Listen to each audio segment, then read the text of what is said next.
இதுதான் அருமையான துவக்கம். யோகிராம் சுரத்குமார், யோகிராம் சுரத்குமார், யோகிராம் சுரத்குமார் ஜெயகுமார். இப்போதே இந்த பட்டிமன்றம் பற்றி ஒரு சுவை ஆரம்பிச்சிட்டு எல்லாருக்குள்ளே இந்த ரெண்டு கேள்வி இருக்கு. நிச்சயமாக பகவானுக்கு பாமரர் பக்தர்களும் நிறைய இருந்தாங்க, படித்த பக்தர்களும் நிறைய இருந்தாங்க. ஒரு சின்ன விஷயத்தான் கேட்கணும். பெரிதும் போற்றி ரெண்டு விஷயம் சொல்லிடுவோம். அவரை அடைய ரெண்டு அணியும் கவனிச்சுக்கணும். இந்த தலைப்புல ரெண்டு விஷயத்தை கணக்கில் எடுத்துக்கொள்ள வேண்டும். பகவானை அடையாளம் கண்டு அதை கொஞ்சம் அண்டர்லைன் பண்ணும். பெரிதும் போற்றி அதை பெரிதும் அண்டர்லைன் பண்ணும். இந்த ரெண்டு தான் உங்க டிஸ்கஷன்ல வர வேண்டிய விஷயம். சுவாமிக்கு பாமர பக்தர்களும் பல்லாயிரம் உண்டு, படித்த பக்தர்களும் பல நூறுகள் அதை புரிஞ்சு. ஆனா இதில் பகவானை அடையாளம் கண்டது இதை யார் முன்னணிக்கிறாங்க? பாமரர்கள் அடையாளம் கண்டாங்களா, படித்தவர்கள் அடையாளம் கண்டாங்களா? அப்புறம் போற்றியது, போற்றி பகவானை துதித்தது. அது பல விதங்களில் பகவானுக்கு சேவை. போற்றுவது என்ன? பகவானுக்கு சேவை செய்தது, பகவானோட நின்றது, பகவான் நாமத்தை கொண்டு சேர்த்தது, இதெல்லாம் தான் பகவானை போற்றுவது. இந்த பணியில் படித்தவர்கள் நிறைய ஈடுபட்டார்களா, பாவர்கள் ஈடுபட்டார்? பெரிதும் ரெண்டு பேருமே ஈடுபட்டிருக்காங்க. நம்ம இருவருமே போற்றத்தக்கவர்கள், இருவருமே வணங்கத்தக்கவர்கள். இதில் யாருடைய பணி ஒரு கொஞ்சம் தூக்கலா இருக்கும். அதுதான் அந்த டிஸ்கஷன்ல வர விஷயம். நான் சின்ன பின்னணி மாதிரி சொல்றேன். சுவாமி முதலாக இங்க திருவண்ணாமலை வந்து 50-59 வந்து ரீச் ஆகிறாங்க. 64-65 பேர் இங்கே தான் இருந்தாங்க. அப்போ சுவாமிக்கு ஃப்ரெண்ட்ஸ் நிறைய உண்டு. இந்த சுற்று வட்டார கிராமங்கள்லாம் தெரியும்.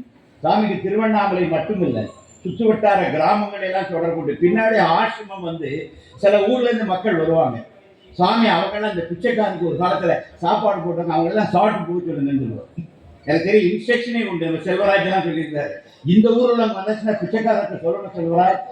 அவங்க எல்லாம் அந்த காலத்துல இந்த பிச்சைக்காரருக்கு உணவளித்தவர்கள், அந்த ஊர்க்காரங்க எல்லாரையும் சாப்பிட்டு போய் சொல்லுங்க, சாமி வரவேற்று எல்லாரையும் சாப்பிட்டு போகணும்னு சொல்லுவாங்க. அப்போ அந்த பகவான் பாமர மக்கள், சுற்று வட்டார கிராமத்திலோட மக்கள் மீது அன்பு செலுத்தியதே நம்ம பார்த்துக்கிறோம். அதே நேரத்தில் படித்தவர்கள் எண்ணற்றவர்கள். வேற எந்த ஒரு ஞானிக்கும் இல்லாத அளவுக்கு இவ்வளவு பாடல்கள், கவிதைகள் வேற யாருக்கும் வராது.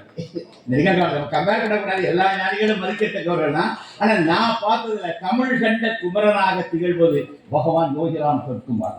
இவ்வளவு 40 ஆண்டு காலத்துல தமிழில் எனக்கு தெரிய என்னென்ன இலக்கிய வடிவங்கள் உண்டோ அத்தனை இலக்கிய வடிவங்களிலும் பகவான் மீது பாடல்கள் வந்திருக்கின்றன.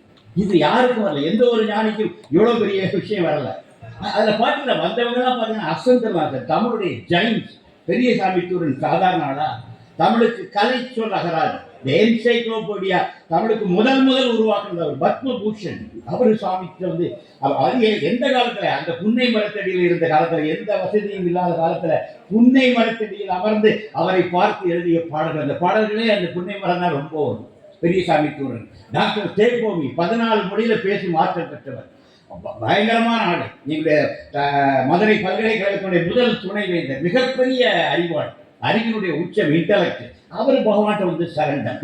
நீ அவருடைய போட்டியை தான் நம்ம எல்லா இடத்துலையும் பாடிட்டு இருக்கோம். அவருடைய போட்டி, தேப்போமி எழுதிய போட்டி எழுதிதான் நம்ம இன்னைக்கு பகவானுக்கு புஷ்பாஞ்சலி பண்ணிட்டு இருக்கிறோம். அந்த அளவுக்கு டாக்டர் தேப்போமி பகவான்கிட்ட வந்து நிற்கிறாங்க. கீவாஜா சிலேடை கவிஞர், நாங்களாம் ரசிக்கிற ஆளு. அவ்வளவு அழகான கலைமகள் ஆசிரியர், வர கவியாக. அவர் தான் ரொம்ப டிஃபரெண்ட். புக்காக பாட ஆரம்பிச்சுருவார். டேப் ரெக்கார்டர் தான் பதிவு பண்ணியிருக்காங்க. டேப்ல பதிவு பண்ணாத என்ன ஏற்பாடுனா அப்புறம் அடுத்த முறை அவர் வரதுக்குள்ள எழுதி எடுக்கணும். கீவாஜா வந்தோடனே திருப்பி அவர்கிட்ட வாசித்து காட்டாங்க, அவர் அதில் கரெக்ஷன்ஸ் போடுவாங்க. 5 புத்தகம் போட்டிருக்காரு. நாங்கள் துதியான தொகுக்கும் போது தான் பார்த்தோம். மோர் தென் 1500 சாங்ஸ், 5 புத்தகங்கள், 300 வச்சு பார்த்தா கூட 1500 பாடல்கள், அதிகபட்சம் பாடல்கள் யோகி மீது எழுதியவர் நம்முடைய முக்கிய வாகீச கலாநிதி கீவாஜா. அப்ப எல்லாம் இது வந்து ட்ரெடிஷ்னல் பாயிண்ட். அப்பதான் எழுத்து சித்தர் Balakumar is a modern writer, வேற ஒரு உலகத்தை சேர்ந்தவர். அவரை யோகி அப்படியே தலைகீழ் மாற்றம் பண்ண வைக்கிறார். நீங்க எழுத்து சித்தர் பாலகுமார் எழுத்துக்களை பார்த்தால் யோகியை சந்திப்பதற்கு முன், சந்திப்பதற்கு பின் 2 டைப் ஆஃப் ரைட்டிங் இருக்கு. அவரை டோட்டலி சாமி டிரான்ஸ்ஃபார்ம் பண்றாரு. பின்னாடி அவருடைய எழுத்து வந்து ஆன்மீகம் சார்ந்த எழுத்தாக மாறுது. அந்த ரசவாதம் யோகி பண்ணது. அப்ப இந்த மாடர்ன் ரைட்டர்ஸ் எப்படிங்கிறார் கவிஞர் பிரமிழ் எனக்கு தெரியும் மிகச்சிறந்த மாடர்ன் ரைட்டர் கவிஞர்களே ஒரு ரிபலான அவர் யோகியுடைய பெரிய தியானதாராங்கிற புக் எழுதி அவர் தான் முதல் இதை எழுதினாரு. This book is dedicated to my impossible friend Yogi Ram Sarathkumar. பவாச்சலத்தை பின்னாடி பயன்படுத்தினாலும் அந்த வார்த்தையை காயின் பண்ணது கவிஞர் பிரமிழ். அவருடைய தியானதாராங்கிற புக்கை dedicated to Bhagavan Yogi Ram Sarathkumar my impossible friend எழுதுவார். அப்படி ஆகப்பெரும் மாடர்ன் ரைட்டர்ஸ், ஆகப்பெரும் ட்ரெடிஷனல் ரைட்டர்ஸ், கவிஞர்கள் எல்லாரையும் சுவாமி இருந்தார். இந்த ஒரு மல்டி டைமென்ஷன் சாமிட்டு ஒரு பக்கத்துல பாமரர்களை ஒரு கையில பிடிச்சிருந்தார், ஒரு கையில படித்தவர் கையில பேப்பர் கொடுத்து பிச்சைக்காரன் கவிதை எழுது கிளாஸ் நடத்தினவர். இதே நம்முடைய புன்னை மரத்தடியில் எல்லாருக்கும் பேப்பர் கொடுத்து பெண் கொடுத்து 1 மணி நேரம் டைம் பிச்சைக்காரமே எல்லாரும் பாட்டு எழுதிடுவாங்க. இதெல்லாம் நடந்த இடம். இப்படி தமிழ் வளர்த்த ஒரு ஞானியை இந்த தமிழகம் இதுவரை பார்க்கவே ரொம்ப ஒரு டிஃபரெண்டான விஷயம். அடியனுடைய தமிழ் சண்டக்குமரன் ஒரு 100 யோசனை அதை இன்னும் தமிழ் சமூகம் நான் கவனிக்கல, ஒரு 100 வருஷம் கழிச்சு கவனிக்க அந்த புக். அந்த புக் ஒரு அற்புதமான புத்தகம். ஏனென்றா இந்த வரலாறு அதை பதிவு செய்து வைத்திருக்கிறார். எந்த ஞானியும் செய்யாத ஒரு விஷயம்.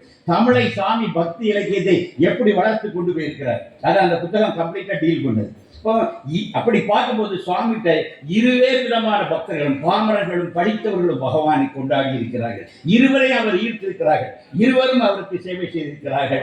இனி உள்ள வாதத்தை என் அணிகளுக்கு விடுகின்றேன். எனவே பாமர அணிக்கு ஒரு வேண்டுகோள், இது நம்பர் மட்டுமில்லை, இந்த குவாலிட்டி ஆஃப் சர்வீஸ்.